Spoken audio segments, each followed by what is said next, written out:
Good morning दोस्तों, नमस्ते। मैं हूं विजय सिंह धीरावत, आपका मैथ्स टीचर। उम्मीद है कि आपकी होली की छुट्टियां अच्छे से गुजरी होंगी और वापस से आप अपनी तैयारी के ऊपर आपने कंसंट्रेट किया होगा। तो जैसा कि आपने अगर हमारी प्रीवियस क्लास देखी होगी तो हमारा मैथ के अंदर जो टॉपिक चल रहा है वो चल रहा है अभाज्य गुणनखंड। मीन्स गुणनखंडों की संख्या कैसे फाइंड करते हैं, ये सब आपको बताया जा रहा था। कल जो हमारी क्लास हुई थी, प्रीवियस क्लास, उसके अंदर हम गुणनखंडों के बारे में बात करते करते विभाजकता के नियम के बारे में हमने जाना था कि क्योंकि गुणनखंड सीखने से पहले आपको अगर विभाजकता के नियम पता हो तो आप जल्दी से किसी संख्या के गुणनखंड कर सकते हैं। तो उसके लिए हमने आपको कल बताया था कि संख्या में 1 का, 2 का, 3 का, 4 का, इस तरीके से बताते बताते 11 का भाग, 25 का भाग कब जाता है, और कुछ रूल्स बताए थे। जैसे कि अगर संख्या में 3 डिजिट्स अगर सेम अंक से बने होते हैं तो उसमें 3 और 37 का भाग जाता है। संख्या में अगर एक ही संख्या 6 डिजिट्स को रिपीट करके बनाई होती है तो उसमें 3, 7, 11, 13 और 37 का भाग जाता है। तो उसी क्लास से कंटिन्यू करते हैं आगे और बढ़ते हैं आगे की तरफ। हमारा जो टॉपिक चल रहा है अभाज्य गुणनखंड, उसमें सबसे पहले हम जो बात करेंगे, एक एग्जांपल लेते हैं जैसे कि 108 का अगर आप अभाज्य गुणनखंड अब करना चाहेंगे, क्योंकि आपने अगर हमारी प्रीवियस क्लास देखी होगी तो हमने आपको उसमें विभाजकता के नियम बताए हैं। तो आपको पता है कि अभाज्य संख्या होती है 2, 3, 5, 7, 9, 11, 9 नहीं 11, 13, 17, 19, 23, इस तरीके से। तो आपको अगर 108 में भाग देना है तो आप सबसे पहले इससे स्टार्ट कीजिए, सबसे छोटी अभाज्य संख्या से। सबसे छोटी अभाज्य संख्या कौन सी है? 2। तो आप 2 का भाग देंगे 108 में तो क्या हो जाएगा? आपको क्या चेक करना है, मनी मन चेक कर लेना कि 108 में 2 का भाग जाएगा या नहीं जाएगा। तो आप कहेंगे कि इवन संख्या है, 2 का भाग चला जाएगा। तो फिर आप 2 का भाग दीजिए, इसमें 2 का भाग देंगे 54 आएगा। फिर आप चेक करेंगे कि इस संख्या में 2 का भाग जाएगा या नहीं जाएगा। तो आप सिर्फ देखेंगे कि ये इवन संख्या है, 2 का भाग चला जाएगा। कितनी बार जाएगा? 27 बार। अब आप फिर से चेक करेंगे कि इस संख्या में 2 का भाग जाएगा नहीं जाएगा। तो मैं हमेशा 2 से भाग क्यों दे रहा हूँ? क्योंकि सबसे छोटी संख्या में भाग देना होता है हमेशा सबसे पहले। जैसे कि 108 से 2 का भाग दिया तो 54 है। 54 में फिर से छोटी संख्या से स्टार्ट कीजिए। फिर 54 में 2 का भाग दिया 27 है। 27 में फिर से 2 से स्टार्ट कीजिए। अब आप अगर 2 का भाग 27 में देंगे तो आपको पता होना चाहिए कि संख्या का अंतिम अंक 0, 2, 4, 6, 8 हो तो 2 का भाग जाता है, या फिर संख्या सम हो तो 2 का भाग जाता है। मीन्स 27 में 2 का भाग तो नहीं जाएगा। फिर आप क्या करेंगे? 3 का भाग देंगे, 3 का भाग देके देखेंगे तो 3 का भाग 27 में आपको पता है कि अंकों का योग 7 और 2 9 हो रहा है। मीन्स 3 का भाग चला जाएगा। 3 का भाग 27 में देखेंगे तो 9 बार, और 9 में तो 2 का भाग जाएगा क्या? नहीं। तो फिर किसका भाग जाएगा? 3 का। 3 का भाग देंगे 9 में 3 बार, और 3 में खुद अभाज्य संख्या में खुद का ही भाग जाता है, या फिर 1 का भाग जाता है। तो 3 का भाग 3 में देंगे तो 1, और जैसे ही 1 आ जाए तो मीन्स आपका गुणनखंड क्या हो गए? समाप्त हो गए। और 108 को अब मैं अभाज्य गुणनखंडों के जोड़ में किस तरीके से लिख सकता हूँ? 2 into 2 into 3 into 3 into 3 means 2 into 2 into 3 into 3 into 3। अब इसको किस तरीके से और लिखा जा सकता है कि 2 बार आया तो 2 के ऊपर 2 घात, 3 अगर 3 बार आया तो 3 के ऊपर 3 घात। तो 108 को इस तरीके से रिप्रेजेंट किया जा सकता है। बात हो रही थी कि गुणनखंडों की संख्या कैसे निकाली जाए, कि किसी संख्या में गुणनखंडों की संख्या कितनी होगी, उसके बारे में हम सीखते हैं। अब अभाज्य गुणनखंड करना आप सीख गए होंगे। मीन्स आपको अभाज्य संख्याएं जानते हैं आप, 2, 3, 5, 7, 11, 13 इस तरीके से होती है। कोई भी संख्या होगी तो आप किस तरीके से भाग देंगे देखेंगे। देखो एक एग्जांपल और समझ लीजिए ताकि ये चीज आपको क्लियर हो जाए अच्छे से। मीन्स मेरे पास में एक संख्या है 96 नहीं, आपको एक संख्या और ले लीजिए। जैसे आपने संख्या ले ली 484, ठीक है। अब इस संख्या में आपको अभाज्य गुणनखंड करने इस संख्या के, तो कैसे करेंगे आप? सबसे पहले आपको पता है कि अभाज्य संख्या सबसे छोटी संख्या कौन सी होती है? 2, और ये चूंकि सम संख्या है तो 2 का भाग चला जाएगा। कितनी बार जाएगा? 242 बार। फिर से एक सम संख्या है तो 2 का भाग चला जाएगा। कितनी बार जाएगा? 121 बार। अब 121 में किसका भाग जाएगा? अब 121 में किसका भाग जाएगा? तो आपको अगर थोड़ा बहुत आइडिया होगा तो 484 किसका होता है गुणन? 484 किसका वर्ग होता है? तो आप कहेंगे कि 484 होता है, वो होता है 22 का वर्ग। और 4 अगर 22 का वर्ग होता है तो 121 में आपको पता होगा कि 11 का वर्ग होता है 121। तो 121 में 11 का भाग जाएगा। मीन्स मैं कहने का मतलब क्या है कि आप अगर अभाज्य संख्या यहाँ पे लिखेंगे तो 2, 3, 5, 7, 11, 13 इस तरीके से जब लिखेंगे और 121 आपके पास में यहाँ पे आ गया तो मुझे कैसे पता चला कि 11 का भाग जाएगा? तो 121 में आप 2 का भाग देके देखेंगे तो 2 का भाग नहीं जाएगा क्योंकि ये एक सम संख्या नहीं है। 3 का भाग अगर आप देखेंगे तो संख्या के अंकों का योग 4 है, तो 3 का भाग भी नहीं जाएगा। 5 का भाग अगर आप देखेंगे तो संख्या का अंतिम अंक 0 है, 5 नहीं है, तो 5 का भाग भी नहीं जाएगा। 7 का भाग अगर आपको देखना है तो 12 में से आप 1 का दुगुना 2 घटा देंगे तो 12 में से 2 घटाए तो 10, 10 में 7 का भाग नहीं जाता, तो 7 का भाग भी नहीं जाएगा। तो फिर आप किसका भाग देखेंगे 11 का, और 11 का भाग का आपको मैंने तरीका बताया था कि सम स्थानों पर अंक का योग माइनस विषम स्थानों पर अंक का योग, तो 1 और 1 2, और 2 में से 2 घटाए तो 0, तो 0 आ गया है तो मीन्स 11 का भाग चला जाएगा। तो इस तरीके से 121 में मैंने 11 का भाग दिया, और 11 का भाग 121 में कितनी बार जाता है 11 बार, और 11 में खुद का भाग तो जाएगा ही एक बार, क्योंकि जब भी कोई अगर अभाज्य संख्या यहाँ पे आ जाए तो उस खुद अभाज्य संख्या का भाग ही जाएगा। ठीक है, अब अगर मेरे को कहा जाए कि 484 को अभाज्य गुणनखंडों के जोड़े में लिखिए तो किस तरीके से लिखूंगा 2 × 2 × 11 × 11, तो 484 क्या हो जाएगा 2 की घात 2 और 11 की घात 2। तो उम्मीद है कि आप अभाज्य गुणनखंड कैसे करते हैं ये चीज सीख गए होंगे। बढ़ते हैं, जो जिस चीज को आप सीखने के लिए आए थे वो है कि गुणनखंडों की संख्या। गुणनखंडों की संख्या,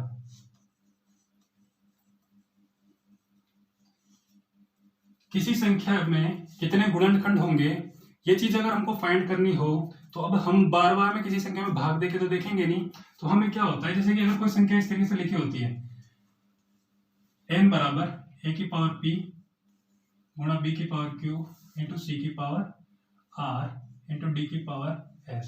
मैंने इस तरीके से क्यों लिखा, क्योंकि मैंने अभी आपको अभाज्य गुणनखंड करके बताए थे किसी संख्या के, तो किसी संख्या को इस फॉर्मेट में लिखते हैं या नहीं लिखते। जैसे कि 108 को लिखा था आपने 2 की घात 2 × 3 की घात 3, उसी तरीके से भी आपने 484 को लिखा 2 की घात 2 × 11 की घात 2, इस फॉर्मेट में लिखा था। नीचे जो ABCD है, नीचे जो ABCD है, नीचे वाले बेस जो वैल्यूज है वो है आपकी प्राइम संख्या, प्राइम नंबर्स में अभाज्य संख्या।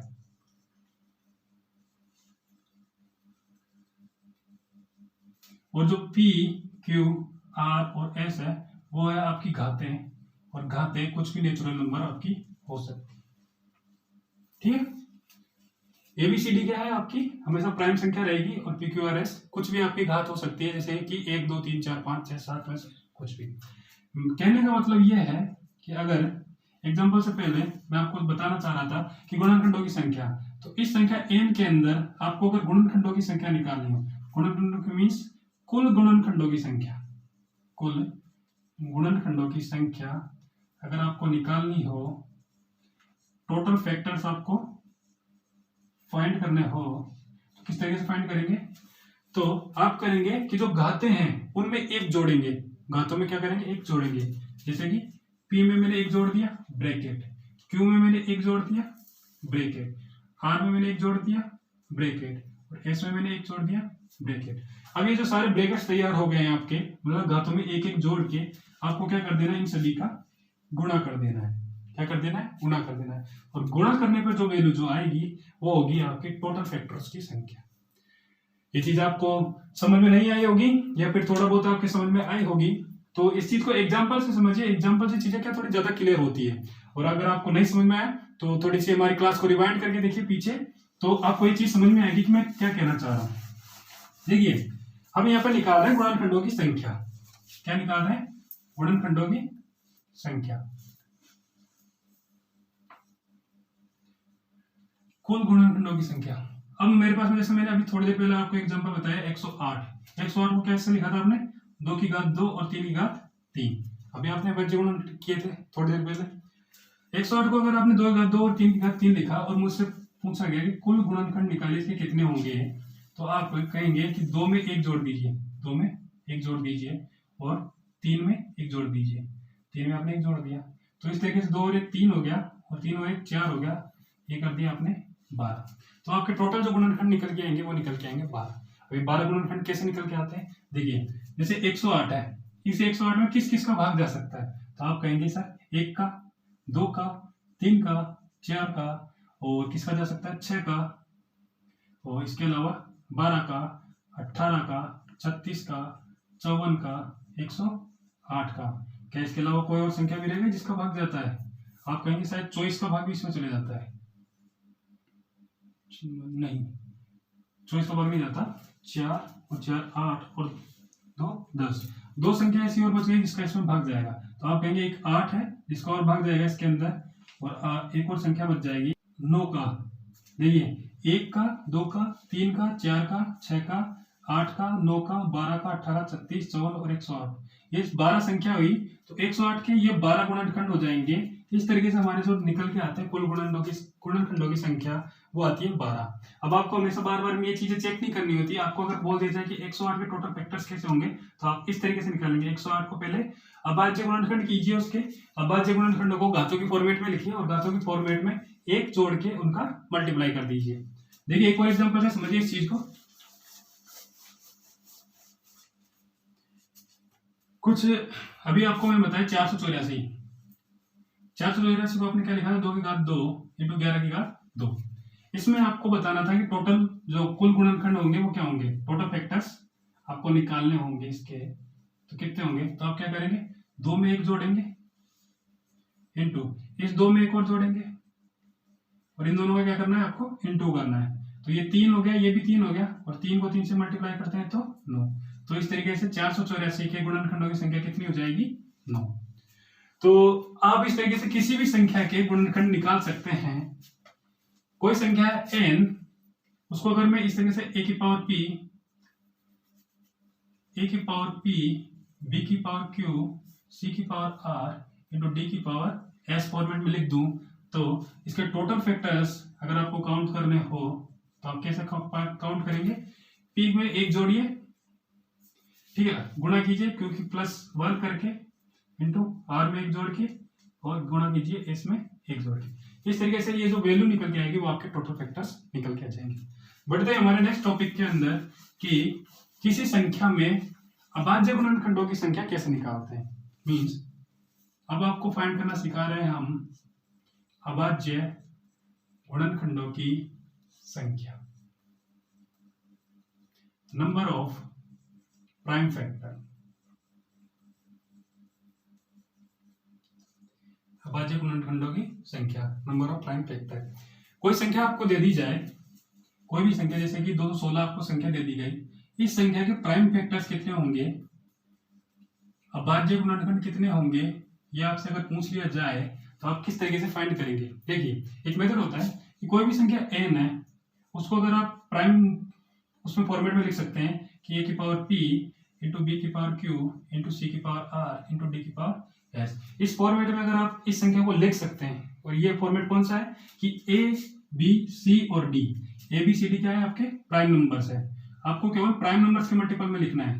कहने का मतलब है कि कोई भी संख्या है, जैसे 108 थी, उसको आप 2 की घात 2 इंटू 3 की घात 3 लिख सकते हैं। आप इसको ऐसे कभी भी नहीं लिखेंगे कि 4 की घात 1 और 3 इंटू 9, इस तरीके से आप कभी भी नहीं लिखेंगे। क्यों, क्योंकि 4 एक प्राइम नंबर नहीं है, 9 एक प्राइम नंबर नहीं है। आपको 2 और 3 प्राइम नंबर होते हैं, उसी के फॉर्मेट में लिखना होगा। जैसे अगर एक संख्या और होती कि इस तरीके से 540 की अगर संख्या होती, तो आप इसको मल्टीप्लाई करके 5, 2 की घात 2, 3 की घात 3 और 5 की घात 1 इस फॉर्मेट में लिख देते हैं। लेकिन इसको ऐसे कभी भी नहीं लिखते कि 4 इंटू 15 इंटू 9, क्योंकि 4, 15 और 9 अभाज्य संख्या नहीं है, 2, 3 और 5 अभाज्य संख्या है। तो आपको इस a, b और c, d क्या है आपके प्राइम नंबर है, इसी फॉर्मेट में लिखना है। ठीक है, आप जब प्राइम नंबर फॉर्मेट में लिखेंगे तभी आप प्राइम फैक्टर्स फाइंड कर पाएंगे।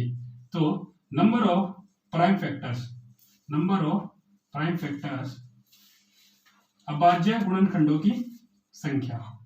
देखिए हमारी जो क्लास है वो दोनों मीडियम वालों के लिए है, हिंदी और इंग्लिश दोनों मीडियम के बच्चे हैं वो इस क्लास से सीख सकते हैं। ऐसा कभी भी नहीं होगा कि मैं सारी बातें इंग्लिश में बताऊंगा या सारी बातें हिंदी में बताऊंगा, मैं दोनों लैंग्वेज के अंदर अपनी लेके चलूंगा ताकि सभी बच्चों को समझने में आसानी हो। देखिए हम चल रहे हैं नंबर ऑफ प्राइम फैक्टर पे। नंबर ऑफ प्राइम फैक्टर कैसे फाइंड करेंगे, ए बी सी और डी क्या है प्राइम नंबर्स हैं आपके, और ये पी क्यू आर एस क्या है कोई भी नेचुरल नंबर हो सकता है ये। तो आपको अगर नंबर ऑफ प्राइम फैक्टर निकालना है तो पी क्यू आर एस जो गाते हैं उनको बस क्या कर दीजिए, जोड़ दीजिए, पी क्यू आर और एस। इसको अगर आप जोड़ देंगे तो आपके अभाज्य गुणनखंडों की संख्या निकल आएगी। कैसे, 108 है उसको आपने लिखा था 2 इंटू 2 इंटू 3 का 3। तो यहाँ पे अगर नंबर ऑफ प्राइम फैक्टर्स निकालने हो आपको तो 2 को और 3 को केवल जोड़ दीजिए, 2 और 3 तो ये आ जाएंगे 5। तो इसके प्राइम फैक्टर्स कितने हो जाएंगे 5। देखिए प्राइम फैक्टर्स क्या होते हैं कि 2 कितनी बार आया है, तो आप लिखेंगे 2 2 बार आया है, 3 कितनी बार आया है, 3 3 बार आया है, तो 2 और 2 3 3 3, तो ये 5 फैक्टर हुए या नहीं हुए, और सभी क्या है, अभाज्य संख्या है या नहीं है। तो इस तरीके से 5 आपके अभाज्य संख्याएं होती है। समझ में आया कि नंबर ऑफ फैक्टर्स कैसे निकालते हैं। कुछ एक और नए एग्जांपल के साथ में सीखते हैं कि जो हमारा एग्जांपल था 216, इस 216 में आपको क्या निकालना था, नंबर ऑफ प्राइम फैक्टर्स। तो सबसे पहले आपका जो मेथड है, आपको इसके केवल गुणनखंड करने होंगे।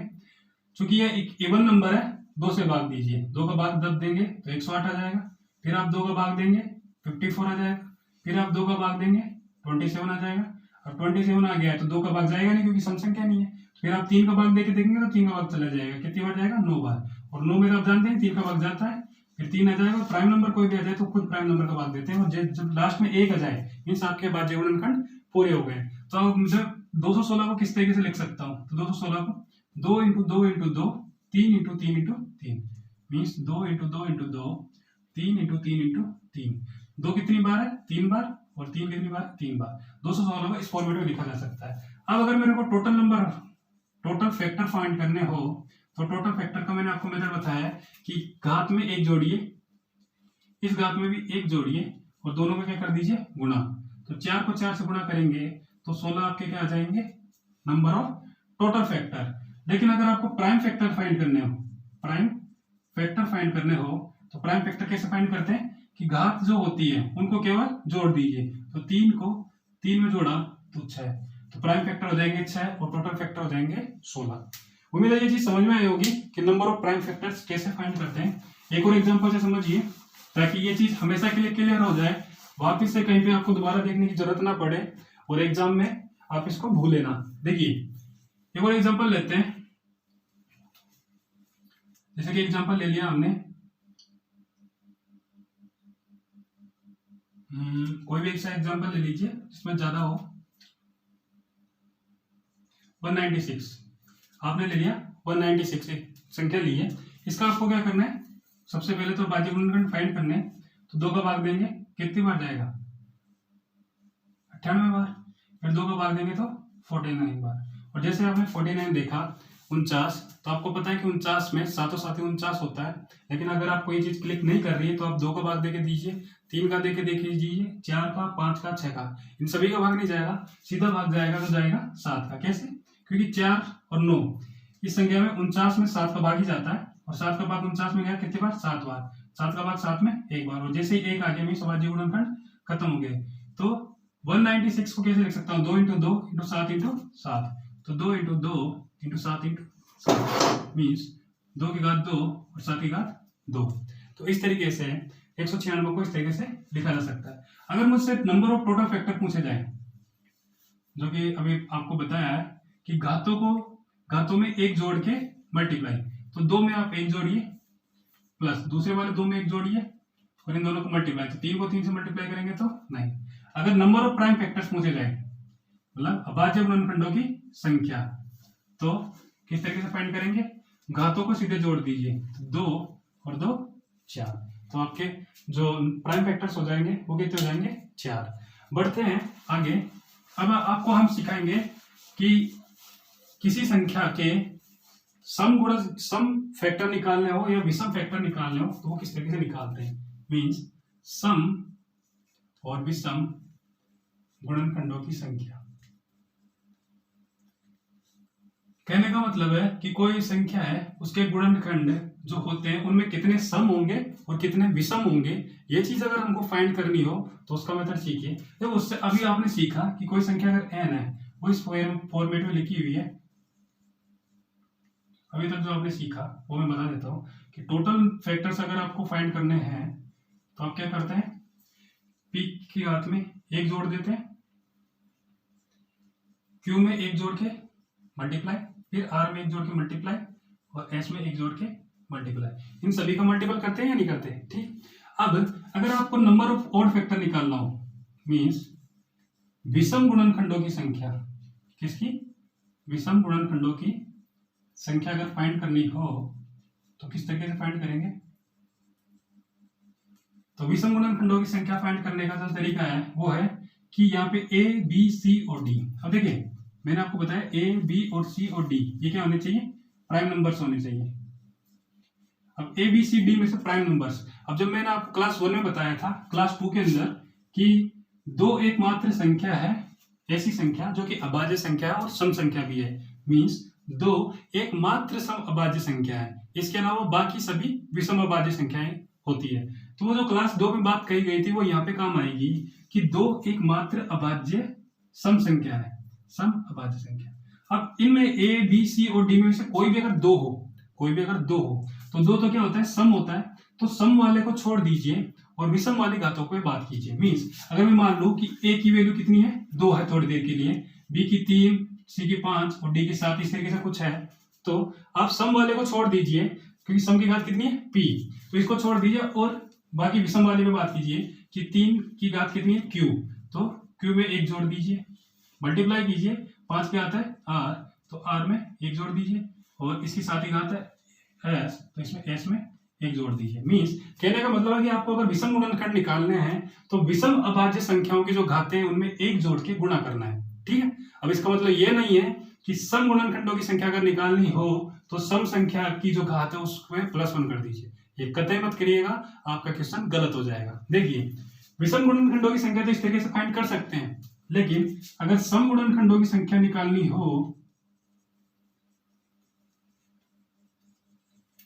तो आप इस तरीके से बिल्कुल नहीं करेंगे कि p के अंदर 1 जोड़ देंगे। क्यों? क्योंकि ये 2 की घात थी तो सम की घात केवल p थी, तो p में 1 जोड़ देंगे और फिर किससे गुणा करेंगे, किसी से गुणा नहीं करेंगे, तो केवल इतना ही नहीं होगा, ये आंसर क्या हो जाएगा आपका, गलत हो जाएगा। आपको कैसे निकालना है सम गुणनखंडों की संख्या, even factors, number of even factors कैसे निकालेंगे आप, तो आपको ये जो निकाल लें, आपको ये टोटल फैक्टर बताएं कि इस तरीके से टोटल फैक्टर निकलते हैं, और आपको पता है ओड फैक्टर इतने हैं, तो इवन फैक्टर और ओड फैक्टर को अगर जोड़ें तो ये होते हैं टोटल फैक्टर के बराबर। मींस आपके अगर कोई फैक्टर्स हैं या तो वो इवन हो सकते हैं या ओड हो सकते हैं, इसके अलावा भी कोई और हो सकते हैं क्या, नहीं। तो सम गुणनखंडों की संख्या अगर आपको निकालनी है तो आप अगर यहाँ पे ओड आपको पता है और इवन आपको निकालने तो ओड को इस साइड ले जाइए, तो टोटल जो फैक्टर होंगे उसमें से ओड फैक्टर को क्या कर दीजिए, घटा दीजिए। ये आपका सबसे बेस्ट तरीका है सम गुणनखंडों की संख्या निकालने का। मींस कुल गुणनखंड जितने भी हैं आपके, उसमें से विषम गुणनखंडों को अगर आप घटा देंगे तो आपके पास में सम गुणनखंडों की संख्या आ जाएगी। देखो इस चीज को एग्जांपल से समझिए ताकि ये चीज अच्छे से समझ में आए।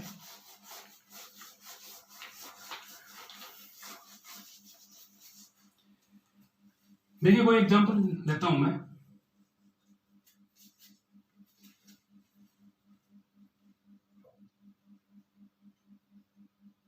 जैसे कि मैंने एक एग्जांपल लिया 675, ठीक है।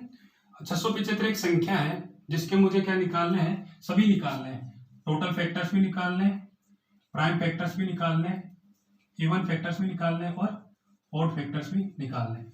तो 675 का सबसे पहले आप क्या करेंगे, अभाज्य गुणनखंड करेंगे 675। अब जैसे आपने संख्या के लास्ट में 5 देखा, आपका मन कर रहा होगा कि मैं 5 से भाग दे दूं, लेकिन आपको क्या करना है, वही रूल फॉलो करना है कि 2, 3, 5, 7, 11, 13, 17। सबसे पहले आप 2 का भाग देके देखेंगे, 2 का भाग नहीं जाएगा तो आप किसका देके देखेंगे, 3 का, और 3 का भाग देखेंगे तो 5 और 7 12, 12 और 6 18 अंकों के योग में 3 का भाग जा रहा है, तो सबसे पहले आप भाग देंगे 3 का। 3 का जैसे आप भाग देंगे तो 2, 2 और 2, 225 बार भाग चला जाएगा, 225, और इसमें 225 में फिर लास्ट में 5 है, तो आपको मन कर रहा होगा 5 का भाग देने का, लेकिन आप एक बार फिर से 2 का भाग नहीं जाएगा, 3 का, 5 और 2 7 और 2 9, फिर से 3 का भाग जा रहा है, तो 22 में 7 बार, 15 में 5 बार, 75 आ गया। फिर से किसका भाग जाएगा, 75 में 2 का भाग जाएगा नहीं, 3 का भाग चले जाएगा, कितनी बार, 25 बार। 25 में 2 का भाग और 3 का भाग नहीं जाएगा, इस बार 5 का भाग ही जाएगा, 5 का भाग 25 में 5 बार और 5 में 5 का भाग 1 बार। तो इस तरीके से 675 को आपने क्या लिखा, 3 × 3 × 3 × 5 × 5, तो यहाँ पे हो जाएगा 3 की घात 3 × 5 की घात 2, ठीक है। अब मुझसे वो पूछ ले कि number of total factors, means exam में अगर क्वेश्चन, एग्जामिनर आपको इस तरीके से क्वेश्चन दे देगी इसके टोटल फैक्टर्स फाइंड कीजिए, तो आप कैसे फाइंड करेंगे कि जो घात है उसमें 1 जोड़िए और जो दूसरी वाली घात है उसमें 1 जोड़िए और इन दोनों का मल्टीप्लाई कर दीजिए, तो ये 4 और ये 3, ये हो जाएगा आपका 12। तो इस तरीके से 12 आपके क्या जाएंगे, टोटल फैक्टर्स आ जाएंगे। बात करते हैं next number of prime factors. Number of prime factors अगर आपको फाइंड करने हो तो किस तरीके से फाइंड करेंगे। ये 3 और 5 प्राइम नंबर्स हैं। प्राइम नंबर्स तो मीन्स आपको घातों को क्या करना है, सिंपली जोड़ना है। तो 3 और 2 को आप जोड़ देंगे तो 5 आपके नंबर ऑफ प्राइम फैक्टर्स आएंगे। अब आपको निकालने होंगे नंबर ऑफ ऑड फैक्टर्स, विषम गुणनखंडों की संख्या। विषम गुणनखंडों की संख्या निकालने का मैंने आपको मेथड बताया कि विषम जो नंबर्स हैं उनकी घातों को +1 करना है। देखिए 3 और 5 दोनों विषम संख्या है, यहाँ पे 2 तो आया ही नहीं, तो हमें हटाना कुछ है ही नहीं। तो आप करेंगे कि 3 की घात कितनी है, 3, तो 3 में 1 जोड़ दीजिए। 5 की घात कितनी है, 2, तो 2 में 1 जोड़ दीजिए और इन दोनों का मल्टीप्लाई, तो 4 को 3 से मल्टीप्लाई करेंगे तो 12। तो आपके सारे के सारे जो टोटल फैक्टर्स हैं वो सारे के सारे क्या हो जाएंगे, विषम फैक्टर्स हो जाएंगे। आपको अगर इवन फैक्टर्स निकालने होंगे तो आप ऐसा टोटल फैक्टर भी 12 है और ऑड फैक्टर भी 12 है, 12 में से 12 घटाएंगे तो 0, मीन्स आपका कोई भी ऐसा फैक्टर नहीं आएगा जो कि इवन हो। देखिए एक दूसरा एग्जांपल देखिए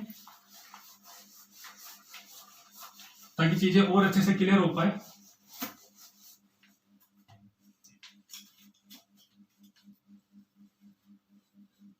जैसे कि संख्या दी थी इस बार मुझे 360, ठीक है। अब संख्या 360 में उन्होंने मुझे पूछे इसके टोटल फैक्टर बताइए, इसके प्राइम फैक्टर बताइए, इसके इवन फैक्टर बताइए, इसके ऑड फैक्टर बताइए।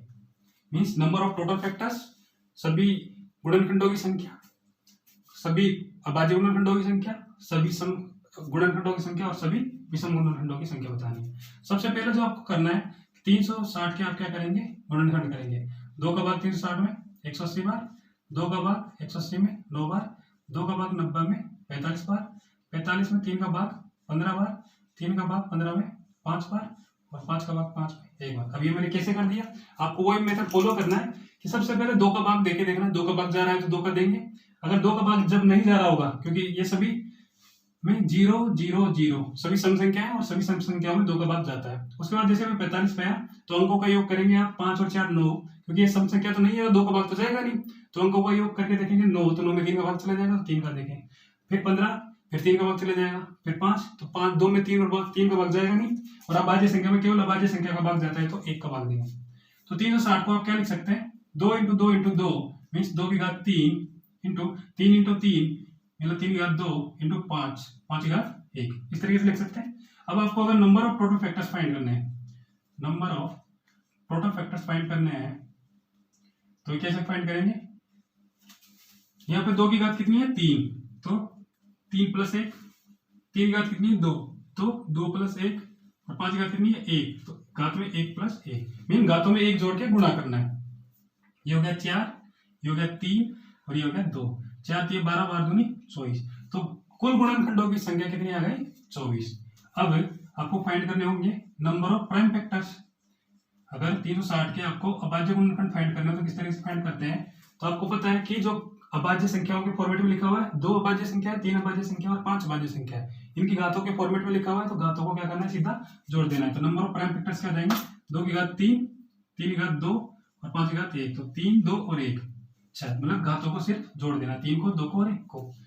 नंबर ऑफ ऑड फैक्टर्स, देखो इवन फैक्टर्स आप सीधे नहीं निकाल सकते, इवन फैक्टर निकालने के लिए आपको पहले ऑड फैक्टर निकालना ही होगा। कभी भी आप सीधे इवन फैक्टर पे नहीं जा पाएंगे, आप पहले टोटल फैक्टर निकालिए फिर ऑड फैक्टर निकालिए, टोटल में से ऑड को जब घटाएंगे तभी आपके इवन फैक्टर निकल के आएंगे। तो नंबर ऑफ ऑड फैक्टर कैसे निकालना है कि यहाँ पे देखो 2 एक सम संख्या होती है और 2 सम अभाज्य संख्या है, तो इसको आपको नहीं लेना है, आपको लेना है 3 और 5 की घातों को। तो 3 की घात कितनी है 2, तो 2 की घात में 3 की घात में 2 में 1 जोड़ दिया तो 2 + 1, और 5 की घात 1 है तो 1 में 1 जोड़ दिया तो 2, 1 + 1 2, तो 2 और 3 2 और 1 3 और 1 और 1 2, 3 और 2 6। तो इस तरीके से आपके विषम गुणनखंडों की संख्या नंबर ऑफ ऑड फैक्टर्स कितने आ गए 6। अब अगर आपको निकालनी है number of even factors means सम गुणनखंडों की संख्या, तो कैसे निकालेंगे, टोटल आपके पास में 24, तो टोटल माइनस अगर आप ऑड फैक्टर्स करते हैं, टोटल फैक्टरों की संख्या माइनस ऑड फैक्टरों की संख्या अगर आप घटा देंगे तो 24 में से 6 घटाने पे आपके जो 18 फैक्टर आएंगे ये क्या होंगे सम होंगे। तो इस तरीके से आप फाइंड करते हैं 18 जो होंगे आपके सम फैक्टर हो जाएंगे। तो उम्मीद है कि ये चीज आपको समझ में आई होगी कि किसी भी संख्या के सम, विषम, अभाज्य और कुल फैक्टर्स किस तरीके से निकालते हैं। और इससे पहले आपने क्लास अगर हमारी देखी होगी तो उसमें विभाजकता के नियम सीखे होंगे, ताकि आप ये काम जल्दी से कर पाएंगे, किसी भी संख्या के गुणनखंड किस तरीके से किए जा सकते हैं। देखिए मैं आपको इसको 360 को इस फॉर्मेट में सीधा लिख के बता देता कि 360 को आप तोड़िए 36 × 10 में, और फिर 6 को आप 6 का स्क्वायर इंटू 2 × 5 लिखिए, और 2 में आपको जान दीजिए 2 की घात 2 और 3 की घात 2 होते हैं, और 2 × 5, तो इस तरीके से मैं 2 की घात 3, 3 की घात 2 × 5 कर देता। लेकिन ये चीज क्या होती है आपको समझ में नहीं आती, इसलिए मैं इस मेथड से चलाऊं ताकि आपको चीजें जल्दी से समझ में आ जाए। आपको अगर थोड़ी बहुत प्रैक्टिस हो जाएगी तो आप इस तरीके से जल्दी कर पाएंगे। लेकिन अभी आप चूंकि आपका बेसिक क्लियर नहीं है, या फिर आपको थोड़ा बहुत भी बेसिक क्लियर, तो आप इस मेथड के साथ में जाइए ताकि चीजें थोड़ी जल्दी क्लियर हो जाए। और उम्मीद है कि होली की छुट्टियों के बाद में आप अपनी एग्जाम पे थोड़ा अच्छे से कंसंट्रेट करेंगे, ताकि आने वाली जो गवर्नमेंट एग्जाम की जिसकी भी आप तैयारी कर रहे हैं उसके लिए फोकस्ड रहेंगे और अच्छे से तैयार रहेंगे, ताकि इस बार तो आपको एक सीट आपकी जो है लेके ही रहनी है, क्योंकि काफी टाइम हो गया है बेरोजगारी सहते सहते, अब आपको सीट लेके ही रहनी है। और ये नहीं, क्योंकि परिवार की बहुत सारी रिस्पॉन्सिबिलिटी है जिनको भी आपको निभाना है, और क्योंकि आप अगर एक जॉब ले लेंगे तो आपकी समाज में रिस्पेक्ट भी बनती है, अच्छे आपका वेतनमान होगा, और आप जिस तरीके से खुद के तनाव महसूस कर रहे हैं उससे भी आपको रिलीफ मिलेगा। तो अच्छी तैयारी कीजिए और अच्छा टीचर्स के साथ में कीजिए, और स्मार्ट बनिए थोड़ा सा, ताकि आप चीजों को जल्दी कर पाए और एग्जाम में टाइम और एक्यूरेसी का इस्तेमाल कर पाए। तो इस तरीके से अगर आपको ये क्लास हमारी अच्छी लगी होगी तो ज्यादा से ज्यादा शेयर कीजिए, लाइक कमेंट कीजिए, और चैनल को सब्सक्राइब करना नहीं भूलें, और बने रहिए विजय पथ सेतु के साथ में।